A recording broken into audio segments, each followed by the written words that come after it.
Okay, so you're clearly someone who likes to get things done, Huh? and you've sent us Cal Newport's Deep Work to dive into. Smart move. This book is like the blueprint for owning your attention in a world that just seems to want it so badly. Yeah, it really is. This book is just jam-packed with insights. Yo. It's not just about like finding some quiet corner to work in. Right. It's about getting into like a mental state Okay. that can transform how you learn, how you work, even how satisfied you are with your career. Transformative. Yeah. I like the sound of that. Mm-hmm. Okay, so break it down for us. Okay. What's the core idea? Why is deep work such a game changer? So picture this. Carl Jung, the psychologist, Okay. builds a stone tower in the woods just to escape distractions and focus on his work. Wow, a whole tower. That's dedication. That's dedication, right? Okay. And this book is arguing that this kind of intense, focused, deep work that is like a superpower in the world we live in today. Okay, so a whole tower, that might be a bit extreme for me. Yeah. I'm more of a noise-canceling headphones kind of person. Sure. But I get the point. Focus is important, Mm-hmm. but why is it becoming so rare? Like, why should we care? Well, think about it. Open offices, emails, all the time. Constant emails. Notifications popping up on every device. Ugh, the worst. Yeah, our world is designed for distraction. It's designed for shallow work, Okay. but deep work. Yeah. That's where the magic happens. Okay, I'm intrigued. Tell me more about this magic. Okay. What can deep work help us actually achieve? So deep work is about mastering hard things. Right. Imagine finally tackling that project that you've been putting off, the one that could really like level up your career. That'd be nice. Deep work gives you the mental tools to do that.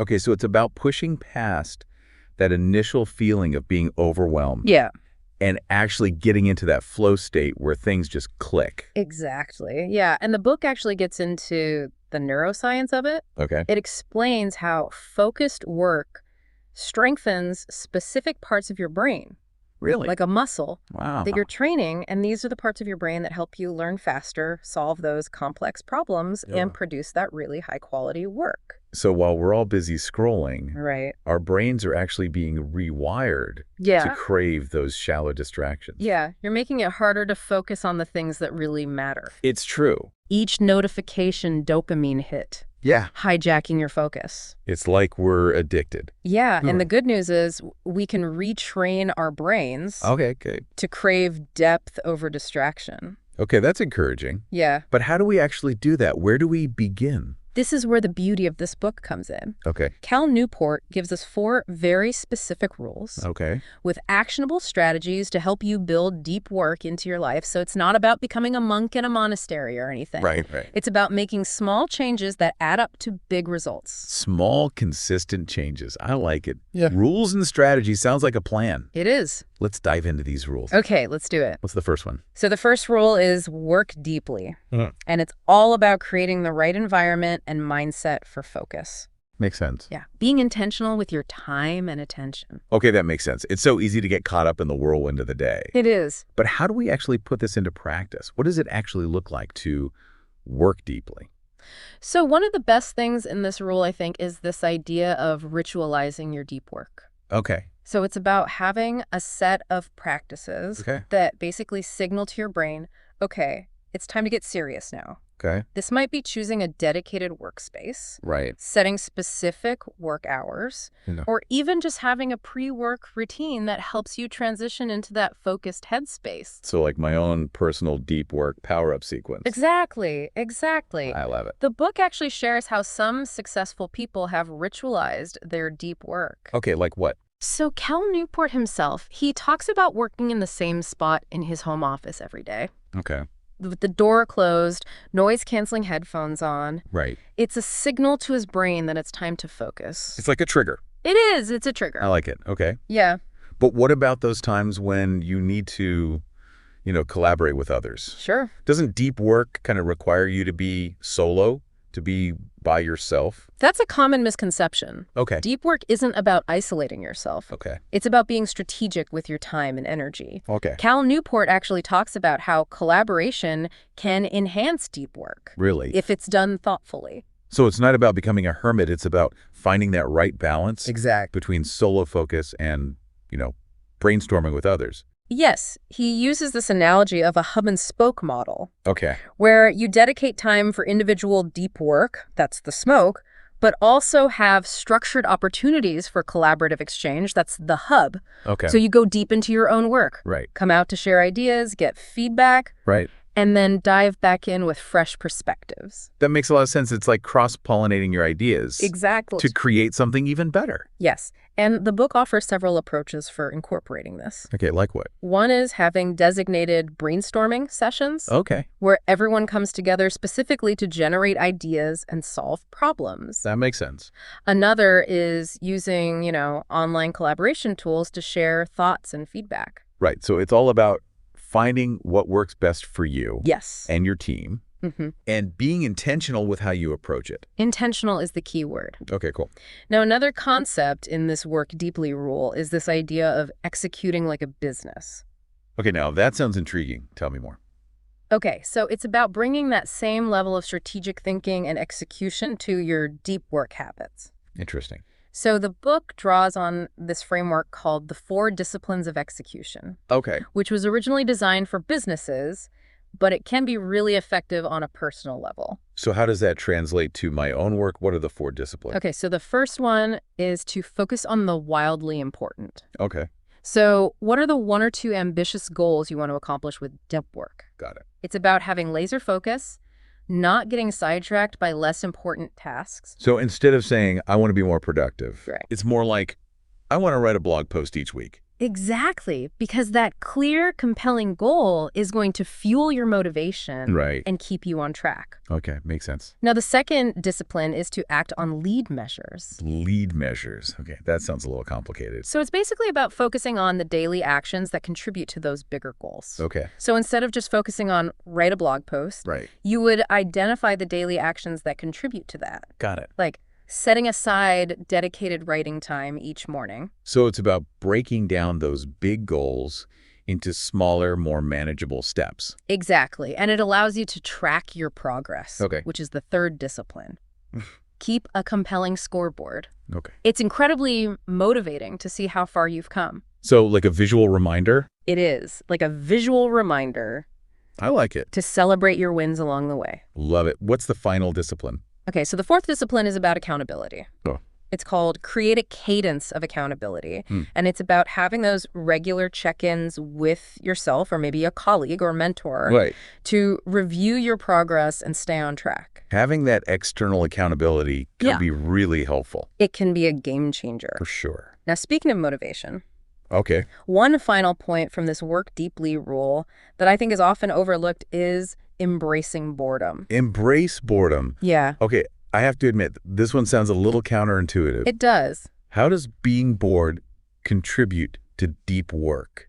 So in our hyper-connected world, Right. we've become so used to constant stimulation that we've forgotten how to just be. Yeah, it's true. And those moments of boredom, of stillness, they can be so valuable for deep thinking and creativity. That's a really good point. Yeah, But it's so easy to reach for our phones. it is. The second we feel that little bit of boredom, Oh, yeah. how do we break free from that? That is where the second rule comes in. Okay. But before we jump into that, Yeah. let's take a moment to reflect on what we've covered so far. Okay, so we've established that deep work is like this secret weapon It is. for success and fulfillment in life and work. Mm-hmm. And that the first step is to Yeah. create the right environment and mindset for it. Absolutely. But how do we actually resist those distractions? You know? Right. How do we embrace boredom Yeah. without losing our minds? Well, that's where the second rule comes in. Embrace boredom. Okay. And it's all about training your brain to be comfortable with stillness, Right. to resist that urge to just grab your phone It's so hard. the moment you feel a little bit bored. It's so true. It's like they're designed I know. to be these perfect boredom-busting machines. Yeah, they really are. Okay, so what are some practical strategies for winning this battle Okay. against distraction? One powerful technique is what's called internet blocks. Okay. And it's about scheduling specific times Okay. for internet use Right. and then being completely offline outside of those times. So I designate certain hours as online time, Exactly. and then the rest of the day is like a digital detox. Yeah, you got it. That sounds intense. It can be, but it's about creating those boundaries. Right. So let's say you decide, okay, I'm going to check my email and social media twice a day Okay. for 30 minutes each. Okay. During those offline periods, Yeah. resist, even if you feel a little bit antsy. Yeah. You might be surprised what your mind can do when it's not being pulled in a million directions. It's like building that mental muscle we were talking about. Yes, exactly. Okay, that's good for those times. But what about those times when you're not online, Yeah, but you're also not doing deep work? right. Like when you're commuting or like waiting in line, Yes. that's a prime scrolling time. It is, those in-between moments. Yeah. That's when you get sucked in. Exactly. But the book has a strategy for that. Productive meditation. Okay, so instead of letting my mind wander or, going on my phone, Right. I should be using those moments to think through a problem or challenge. Exactly. It's about turning downtime into think time. I like it. So imagine you're facing some complex challenge at work. Yeah. Instead of stressing about it on your commute, Hey. you use that time to really break it down. Yeah. Maybe even come up with some solutions. Okay, be more intentional with those moments Exactly. rather than just letting them kind of slip away. Yeah, it's like a mental workout It is. for your brain. I like it. And if you find your mind wandering during those productive meditation sessions, Yeah, it happened. he also suggests incorporating memory training exercises. Memory training. Yeah. Like memorizing a deck of cards. How does that help? It might seem unrelated, but memory training strengthens the same cognitive muscles that are needed for deep work. Oh, okay. Focus, concentration, Right. the ability to hold information in your mind. So it's like doing bicep curls for your brain. Exactly. I like it. It's like a workout. Okay, so I'd be improving my memory, but also enhancing my ability to focus on Yes. other tasks as well. Exactly. Okay, I'm starting to see how it all ties together. Yeah, it's all connected. But let's be honest, not everyone's going to delete their social media accounts. Right.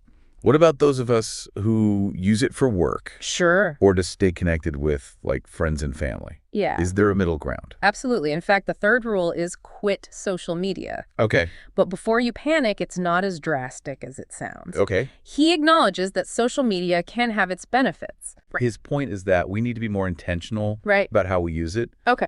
and to be honest with ourselves about whether it's really serving us Okay. or just sucking up our time. Yeah. Be more mindful Yes. about those habits. Mindful is a good word. Okay, so what are some strategies for finding that balance then, Okay. without having to go off the grid completely? One approach is to apply what's called the law of the vital few, Okay. also known as the 80-20 rule, to your social media use. Okay. Refresh my memory on that one. Okay, so basically 80% of the benefits Yeah. you get from social media Right. likely come from 20% of your activities. Okay. So the key is to identify that vital 20%, Okay. the stuff that's really meaningful to you, Got it. and eliminate the rest. Yeah. So if it's connecting with close friends and family on this specific platform, Exactly. that brings me joy. Yes. I should focus my energy there. Yeah. Maybe cut back on all the other feeds. In the comment sections. Yes, that exactly. stuff. Be honest about what I value. It's about aligning your actions with your values. Okay, and if I'm really struggling, Yeah. he suggests a 30-day social media detox. He does. 30 days? That's intense. It is. But maybe also kind of nice. It is. It's like hitting the reset button Okay. on your relationship with social media. Imagine how much time and mental energy Oh, so much. you would free up So much. if you weren't constantly on your phone. It's really eye-opening when you do it. Yeah. And that brings us to the fourth and final rule. Drain the shallows. Okay, drain the shallows. What does that mean? So it's about minimizing all of those shallow activities that clutter our days. The constant emails, the Yeah. pointless meetings, The worst. the mindless scrolling, Yes, all of it. so that we can create more space for the deep work. Okay, so it's like clearing out the mental clutter Exactly. to make room for the important stuff. It is. Okay, what are some effective ways to tackle this shallow work then? One of the best is to actually schedule every minute of your workday. Wait, every minute. I know. It sounds intense, but it's about being intentional with your time Okay, by creating a schedule. right. You're taking back control of your day Okay, instead of just reacting to whatever comes at you. so I'm not letting my inbox dictate my day anymore. Exactly. It's a proactive approach to productivity rather than reactive. Proactive, I like it. Yes. Okay, so instead of just like going with the flow, Right. I decide in advance what I'm going to work on. Exactly. And when And Okay, and we've talked about this before, but This is where fixed schedule productivity comes in. Yes, exactly. Break that down for me one more time. Okay. What's that look like? So it's actually pretty simple. Okay. You set a firm end time for your workday. Right. And then you work backward. Okay. Figuring out how to get everything done within those constraints. So if I decide I want to be done by like 5:30 p.m. every day, Yep. I need to figure out how to get everything done Yes. before 5:30. Exactly. Not just work late Exactly. until it's done. Because work expands to fill the time allotted. Yeah. Oh, it's so true. So if you give yourself unlimited time, it'll take that long. It really will. But if you set that boundary, you'll be amazed at what you can get done. And what about when those unexpected things pop up? Right, because they always... Because they always do. Well, the book actually has a strategy for handling those two. Okay, good. One technique is to quantify the shallowness of a task. Quantify the shallowness. I know, it sounds a little bit strange. Okay, tell me more. But it's a simple question. Okay. Ask yourself, how long would it take to train someone else to do this? Okay. If it's a task that can be easily delegated or outsourced, Yeah. it's probably a good candidate for draining. Yeah. So if I can delegate it Yeah. or automate it, Hmm. it's probably not the best use of my time. Especially if you're aiming for deep work. Especially if I'm trying to do deep work. Yeah, exactly. Makes sense. Okay, what else? Another important part is being discerning about your commitments. Okay. It's really easy to fall into that trap of saying yes to everything. Oh, I am so guilty of this. I think we all are. Every meeting, every request. Yes. It's that fear of missing out. It is, yeah, and then you end up overwhelmed. Exactly, and that's where we get into trouble. Yeah. So the book encourages us to be more selective with our yeses Yeah. and to be more comfortable with saying no. It's hard to say no. It is hard. It takes practice. It really does. But it's about protecting your time and energy. Yeah, it's about setting boundaries Yeah. with yourself and with other people. Yes, exactly. Setting those boundaries is key. Okay, so that's all good, but what about the stuff you can't say no to? Like email. Email, the inbox monster.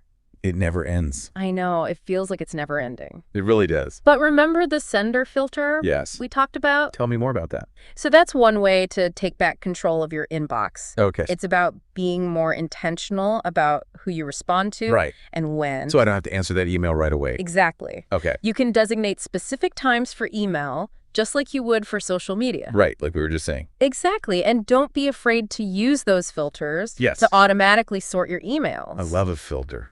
Filters are your friend. They really are. Okay, so reclaim my inbox. Reclaim that inbox. Don't let it rule my life. Exactly. You're in control. Okay. Other email strategies. Yeah, he emphasizes the importance of making each email count. Okay. Do more work up front to make your message clear, concise, Right. so you minimize that back and forth. Respect everyone's time, Exactly. including my own. And it's okay to not respond to every email, Okay. especially if it doesn't require one.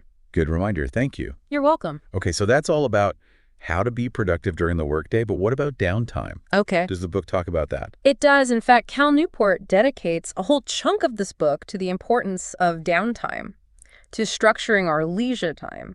Okay, because if you want to be productive, you have to rest. You have to prioritize rest and recovery. Otherwise, you burn out. Exactly. Burnout is the enemy of productivity. It really is. So we need to be intentional about how we spend our downtime. Okay, so how do you structure leisure time? That's a good question. Seems like an oxymoron. It does. It does.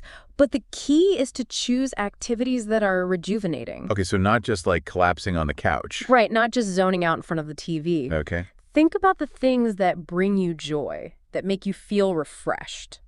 Like what? Give me some examples.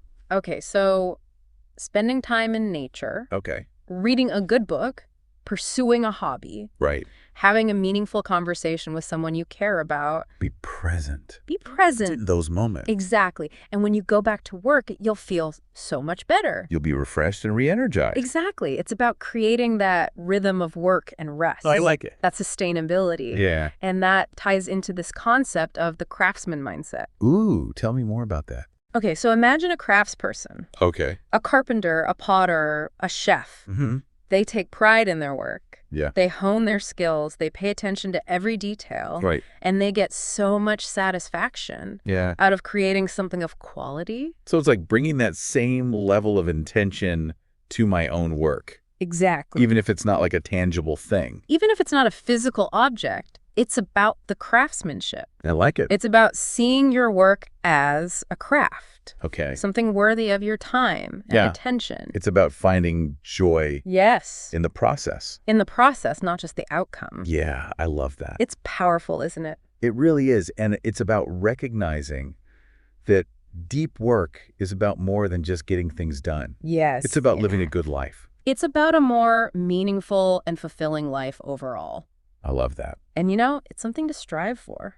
Now, before we wrap up this part of our deep dive, Yeah. I want to go back to something you mentioned earlier Okay. about the neuroscience of deep work. Yes. Because it seems like there's a scientific reason There is. these strategies actually work. There is a lot of research behind this. So tell me more about that. So focused attention actually strengthens certain areas of our brain, Okay. particularly the prefrontal cortex. Remind me what that is again? Okay, so the prefrontal cortex, Yeah. that's the part of your brain that's responsible for planning, decision-making, working memory. So all the stuff you need for deep work. Exactly. Okay, so we're strengthening our brains You're essentially working out your brain. by doing deep work. When you practice deep work, those areas get stronger. That's amazing. Okay, but on the flip side then, Yes. distractions are bad for a brain. Distractions are the enemy. Okay? That constant multitasking, switching between tasks, Yeah, we're all guilty of it. checking notifications, it can lead to attention fatigue, Oh, yeah. reduced cognitive performance, No. even stress and anxiety. Nobody wants that. No, nobody needs that in their life. Okay, so deep work is good for our productivity, Yes. our sense of purpose, and our brains. Your brain will thank you. Okay, but it takes so much willpower It does. to resist those distractions and stay focused, It does. It's hard. especially in today's world. Especially in the world we live in. It feels impossible sometimes. It feels like you're constantly fighting a losing battle sometimes. Yes. But you're not alone. Okay. And the book actually talks about willpower Does it? as a finite resource. Okay. It gets depleted. Right, throughout the day. So we can't just rely on willpower alone. So that's why we need those strategies. Exactly. We need systems. And the systems Jared, support us. help to make it easier. Exactly. They make it more sustainable. Working smarter, not harder. Exactly. Working smarter, not harder. Yeah. That's the key takeaway here.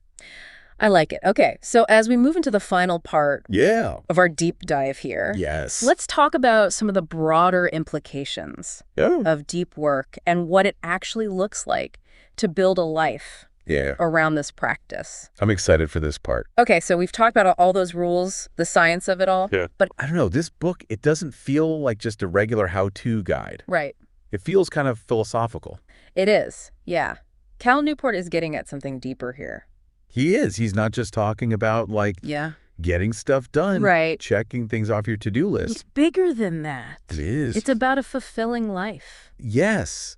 Like, he even mentions Yeah. the soul. He does. He uses that word. He does. He says deep work can be good for our souls. And that's not something you hear very often. No, not in a productivity book. Exactly. And that being constantly plugged in, like we all are, Right. it's just not good for us on that deeper level. It's not. And he brings in these ideas from philosophers. Oh, People who have thought about this, like what makes a life well lived. right. The big questions. Yeah. And there's this idea that we've lost that sense of sacredness. Okay. Like a connection to something bigger than ourselves. And that one way to rediscover that Yeah? is through, craftsmanship. Yes. Dedicating yourself to something that requires real skill. And attention and focus, all of that. And that's where deep work comes in. Exactly. It's about bringing that same dedication to our work, Okay. whatever it is that we do. So it doesn't matter if I'm It doesn't matter. writing code or, Designing a product. creating a marketing campaign. Yeah, even writing an email. It can be anything. It's about doing it with intention. It's about elevating it. Elevating it, yeah. Seeing it as something important. Something to be proud of, Yes, exactly. not just a way to pay the bills. It's about so much more than that. It is. Okay, so it sounds like Cal Newport is proposing Yeah, a different way of being in the world. I think he is. Like choosing depth over shallowness, Yes, focus over distraction, all of that. meaning over just consuming stuff all the time. It's a different way of thinking about things. It is. You know what? Yeah, I'm feeling a sense of hope, I have to say. I love that. This book has given me Yeah. practical stuff, but also I want to bring more intention to my work Yes. and to my life overall. And that's the beauty of this. It's a choice. Okay. It's a choice we can make every day. I like that. to be more intentional. And it's a journey, right? It is. It's not like you flip a switch. Not overnight, yeah. It's small changes over time. Small changes. Yeah. Be kind to myself along the way. Absolutely. Be kind to yourself. That's so important. Yeah, it is. Because it's hard. It's about making that choice, though, You got it. to prioritize depth. In a world that doesn't always value that. Yeah, it feels like sometimes it's going against the grain. It does, but you're not alone. It's good to know. There are others out there who Yeah. feel the same way, I believe it. who are choosing depth over distraction. So if you're listening Yes. and you're feeling that pull Yeah.